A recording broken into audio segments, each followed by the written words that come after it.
ಆಷಾಢ ಮಾಸದಲ್ಲಿ ಯಾವುದೇ ಒಳ್ಳೆಯ ಕೆಲಸ ಮಾಡಬಾರ್ದು ಅಂತಾರೆ. ಅದು ನಿಜಾನ ಏನೋ ಗೊತ್ತಿಲ್ಲ. ಒಟ್ಟಿನಲ್ಲಿ ಈ ಒಂದು ರಾಜಕೀಯ ಬೆಳವಣಿಗೆಗಳನ್ನು ನೋಡ್ತಾ ಇದ್ದರೆ ಏನೋ ಒಂದು ಆಗುತ್ತೆ ಅಂತ ಅನ್ನಿಸ್ತಾ ಇದೆ. ಈ ಬಗ್ಗೆ ನಮ್ಮ ಜೊತೆ ಮಾತಾಡೋದಕ್ಕೆ ಬ್ರಹ್ಮಾಂಡ ಗುರುಗಳು ಇದ್ದಾರೆ. ಬನ್ನಿ ಅವ್ರನ್ನ ಮಾತಾಡ್ಸೋಣ. ಬ್ರಹ್ಮಾಂಡ ಗುರುಗಳೇ ನಮಸ್ತೆ. ನಮಸ್ತೆ ನಮಸ್ತೆ, ಹೇಳಿ. ಅದೇ ಗುರುಗಳೇ, ರಾಜಕೀಯ ಪರಿಸ್ಥಿತಿ ಏನು ನಡೀತಾ ಇದೆ ಅನ್ನೋದ್ರ ಬಗ್ಗೆ ನೀವೇನಾದರೂ ವಿಶ್ಲೇಷಣೆ ಮಾಡಬಹುದಾ? ನೋಡಿ, ವಿಶೇಷವಾಗಿ ಆಷಾಢ ಶುಕ್ರವಾರ ನವಮಿ ಮುಗಿದು ನಾಳೆಗೆ ದಶಮಿ ಶುರುವಾಗ್ತಾ ಇದೆ. ಸೆಕೆಂಡ್ ಸ್ಯಾಟರ್ಡೆ ಬೇರೆ. ಮಧ್ಯಾಹ್ನ 2 ನಂತರ ಒಳ್ಳೆ ಟೈಮ್ ಇದೆಯೇ ಹೊರತು ಅದಕ್ಕೆ ಮುಂಚೆ ಯಾವುದೇ ಒಳ್ಳೆ ಟೈಮ್ ಇಲ್ಲ. ಅಯ್ಯೋ ಗುರುಗಳೇ, ಟೈಮ್ ಬಗ್ಗೆ ನಾವು ಕೇಳ್ತಿಲ್ಲ. ರಾಜಕೀಯ ಬೆಳವಣಿಗೆಗಳು ಏನೇನಾಗ್ಬೋದು, ಯಾರ್ಯಾರಿಗೆ ಸಚಿವ ಸ್ಥಾನ ಕಿತ್ಕೋಬೋದು, ಯಾರ್ಯಾರಿಗೆ ಸಿಗ್ಬೋದು ಅಂತ. ಓಹಾ, ನೀವು ಹಾಗಾದ್ರೆ ಆ ರೀತಿ ಬರ್ತಾ ಇದ್ದೀರಾ?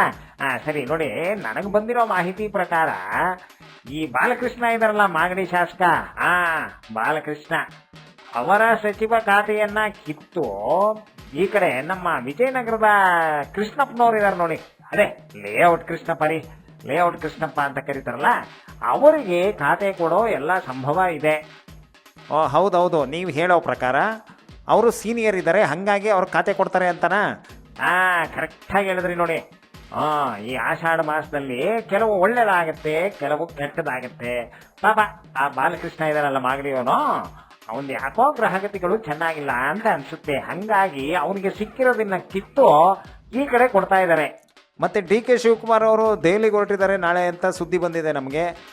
ಮತ್ತೆ ಡಿ ಕೆ ಶಿವಕುಮಾರ್ ಅವರು ದೆಹಲಿಗೆ ಹೋಗ್ತಾ ಇದ್ದಾರಲ್ಲ, ಇದ್ರ ಬಗ್ಗೆ ಏನು ಹೇಳ್ತೀರಿ?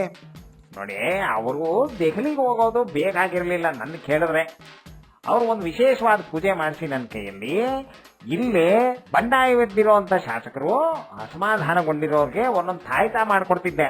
ಆ ತಾಯ್ತ ಕಟ್ಟಿಬಿಟ್ಟಿದ್ರೆ ಇವ್ರು ಎಲ್ಲ ಪ್ರಾಬ್ಲಮ್ ಸಾಲ್ವ್ ಆಗ್ಬಿಡೋದು.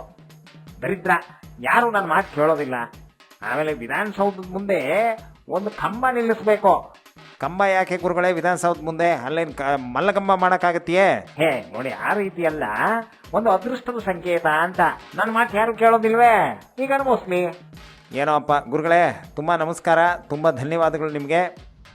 ನೋಡಿದ್ರಲ್ಲ, ಈಗ ಮಾಗಡಿ ಶಾಸಕರ ಖಾತೆಯನ್ನು ಕಿತ್ತು ಕೃಷ್ಣಪ್ಪ ಅವರು ಕೊಡ್ತಾರೆ ಅನ್ನೋದೊಂದು ಸುದ್ದಿ.